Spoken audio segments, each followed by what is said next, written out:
एक बार फिर प्रोग्राम सहाफ़ी में वज़ीर कानून आज़म नज़ीर तारड़ साहब ने नुसरत जावेद साहब इस्तीफ़ा दिया है। पहले भी एक आया, अब दूसरा इस्तीफ़ा है। एक तरफ ये तासुर मिल रहा है कि शायद जुडिशल कमीशन में, जहाँ सुप्रीम कोर्ट में जजों की तैनाती के मामले पर हुकूमत ने बज़ाहिर एक यू टर्न लिया है, जो कि असूलों के बरखिलाफ़, सीनियरिटी के असूल के बरखिलाफ़, और 2 जजों के हक़ में वोट दिया जो कि जूनियर जज थे, उनके ऊपर लाया गया, एक सिंध हाई कोर्ट से, एक लाहौर हाई कोर्ट से। तो अटॉर्नी जनरल और लॉ मिनिस्टर जो गवर्नमेंट के नुमाइंदे होते हैं, उन्होंने ये यू टर्न लेते हुए उन 2 जूनियर जजों के हक़ में अपना वोट इस्तेमाल किया। तो शायद लगता ये है कि या तो खुद वज़ीर कानून असूली तौर पे हुकूमत के इस फैसले से खुश नहीं थे, मगर वो पाबंद थे अखलाकी तौर पे कि वोट देते और फिर इस्तीफ़ा देते।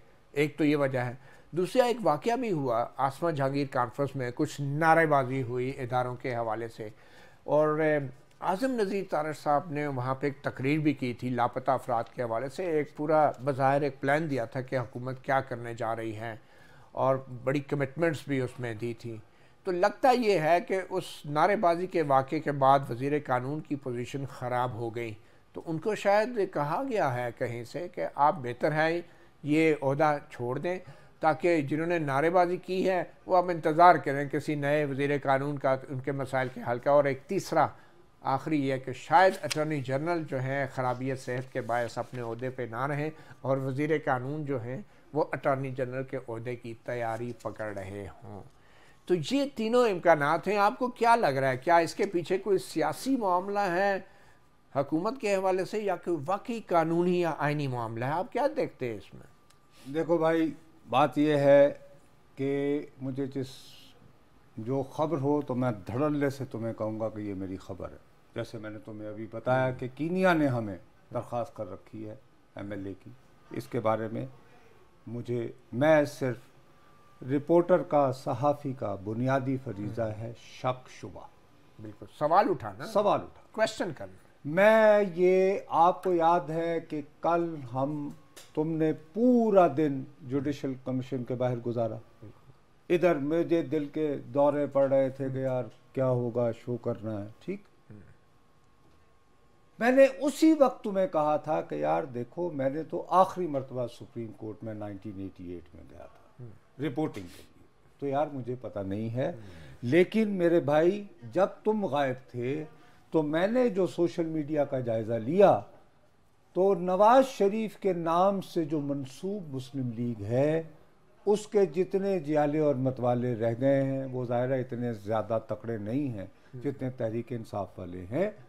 तो मैंने कहा कि वो बहुत मायूसी का इजहार कर रहे हैं कि जी ये इन्होंने एक प्रिंसिपल्ड पोजीशन से, इन दोनों ने, ये जुडिशल कमीशन के हवाले से आज़म नज़ीर तारड़ और अटॉर्नी जनरल ने जो है वो इस पे लचक क्यों दिखाई, यू टर्न क्यों लिया, और इस पे लानत मलामत बहुत ज्यादा। हालांकि वो बेचारे तो हुक्म के गुलाम थे यार। अगर हुक्म के गुलामी, देखो ना, अगर ये बुनियाद होती, मेरी बात का बुरा ना मानना, मैं बखुदा मैं तारड़ साहब को जानता नहीं हूँ, वो बहुत अच्छे आदमी होंगे, मैं उनके बारे में कोई उनकी नीयत पे शक नहीं उठाना चाहता, लेकिन सियासत का तालिब इल्म होते हुए अगर ये वाकई दिल से ये समझते थे कि सीनियरिटी के उसूल की हर सूरत पाबंदी करनी है, तो फिर ये कहते कि साहब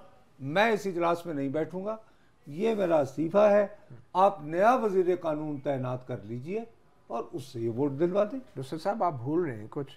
रजा रब्बानी सेनेटर फौजी अदालतों के आइन में तरमीम के लिए रोते धोते आंसू बहाते, ये वोट मेरा पार्टी की अमानत है, और दे दिया था वोट। तो वो भी तो इस्तीफा दे के बाहर जा सकते थे। लेकिन जब अखलाकी तौर पे तुम दो चीजों को कंफ्यूज कर रहे हो। नो, पहले छोड़ सकते थे। एक्सक्यूज मी, आईनी तरमीम में आपको पार्टी कयादत की एमा पर उसके हुक्मदूली करें तो आप डिस्क्वालीफाई हो सकते हैं पार्लियामान में वोटिंग करते हुए। सर, डी सीट आप रिजाइन कर दें, नहीं डी सीट होगा ना, आप वो इस्तीफा देते नहीं दिया ना। लेकिन इस सूरत में प्लीज अगर वो वजारत उस वक्त छोड़ देते तो उन पे तो ये पाबंदी ना होती। वो फिर उनको हुकूमत कहती कि जी आपने अगर वजारत छोड़नी है तो फिर आप सेनेटरशिप भी छोड़ें, तो फिर होता ना। तो आप कह रहे हैं कि आजम नज़ीर तारड़ साहब के इस्तीफे की वजह कुछ और थी, या वजह ये बताई गई लेकिन इसमें तजाद है उनके मौके पर? मेरा ये ख्याल है, मैं माफ़ी चाहता हूँ कि आज़म नज़ीर तारड़ साहब ने एक ट्वीट भी लिखा है जिसके ज़रिए उन्होंने गालिबन तासुर ये देने की कोशिश की है कि उन्होंने आसमा जहांगीर से मंसूब कॉन्फ्रेंस जिसमें आप खुद मौजूद थे, उसमें उन्होंने जो तकरीर की उसमें वो अपनी दानिश में, जैसे तुमने अभी रिपोर्ट किया, वो बता रहे थे कि उन्होंने अभी तक अपने तय लापता अफराद के लिए क्या क्या किया है। हाई कोर्ट में भी वादे वईद किए हुए हैं, तकरीरों में भी कर रहे हैं, और फिर अचानक वो इस्तीफा दे के उस दौरान जो नारेबाजी हुई वो उन्हें अच्छी नहीं लगी। दूसरा ये कि वो नारेबाजी जो है उसकी वजह से आज़म नज़ीर तारड़ तो सियासत में तकरीबन नौबारत हैं। हालांकि ऐसी जुल्फ़िकार अली भुट्टो के नवासे, मोहतरमा बेनज़ीर भुट्टो के साहबजादे उन्होंने जनाब बिलावल भुट्टो जरदारी साहब को भी एक वजाहती बयान देना पड़ा है।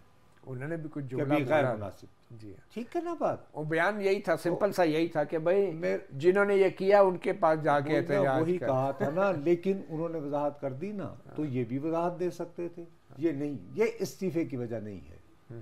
तो फिर क्या है? इस्तीफे की वजह ये है कि जो मुस्लिम लीग के अपने वोट बैंक से जो रिएक्शन आया है कि आपने पहले वोट को इज्जत दो को बरसरेआम रुस्वा किया, फिर सीनियरिटी के असूल, फिर आप सीनियरिटी के असूल पर भी बकरी हो गए।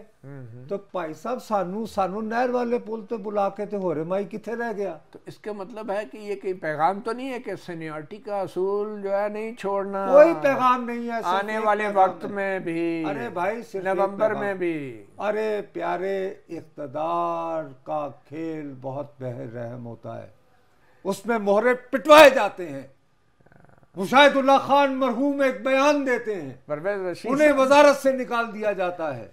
ठीक, परवेज रशीद के झूठा इल्जाम लगता है, उनके पास ये खबर मौजूद ही नहीं थी, लेकिन उनको भी पिटवा दिया जाता है। उनको भी पिटवा, ये इक़्तिदार की बसात में होता है बाबू। तो अवाम भी मोहरे बन जाते हैं नुसरत साहब। अल्हम्दुलिल्लाह, by the grace of God, यही तो होता है हमारे साथ। यही तो मैं तुम्हारे साथ रोता रहता हूँ कि भाई साहब जिन्हें लाई गली उधर मगर मैं चली मत करो। ये मत करो, लोगों की शख्सियत परस्ती में मुब्तला मत हो। तो जो कुछ पाकिस्तान में जमहूरियत, पाकिस्तान में हर तरह की, आपको उस वक्त हम एक बेहतर माशरा बनेंगे। साहब अपने साथी सहाफ़ियों को भी कोई मशवरा देना, क्या सहाफ़ी भी इस्तेमाल होते हैं और जान पर खेल जाते हैं? अल्हम्दुलिल्लाह भाई, बात यह है कि जान पे खेलने का मुझे एक ज़माने में बहुत शौक था, अब नहीं रहा, क्योंकि थोड़ी सी रह गई ना, तो बंदा आखिरी उम्र में ना ज़रा ज़िंदगी से ज़्यादा प्यार करना शुरू हो जाता है। बाकी ये कि नर्वस 99, नर्वस 99। तो मैं आपको अर्ज़ ये कर रहा हूँ कि मुझे तो सीधी साधी ये गेम है।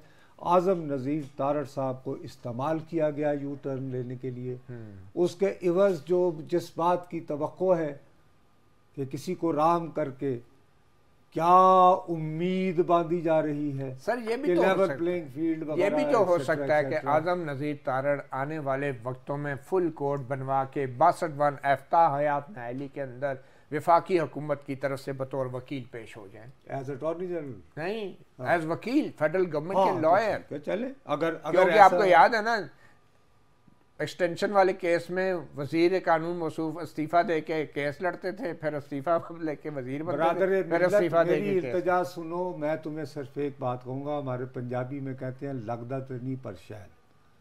अगर फ़र्ज़ करो ऐसा है, देखो मैं तुम्हें दोबारा कह रहा हूँ, मैं तारड़ साहब को ज़ाती तौर पर नहीं जानता हूँ, मेरी सनाशाही भी नहीं है।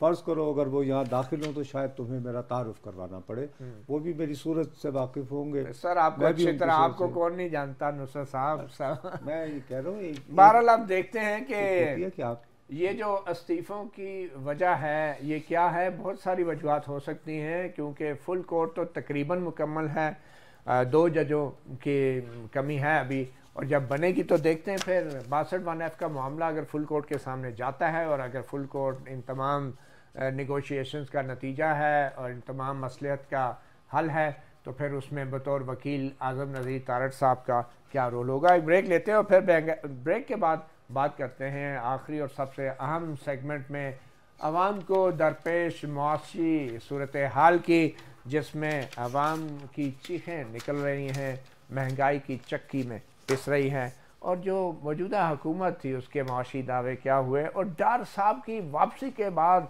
जो शोर हुआ था वो कहाँ गया। एक वक्फे के बाद।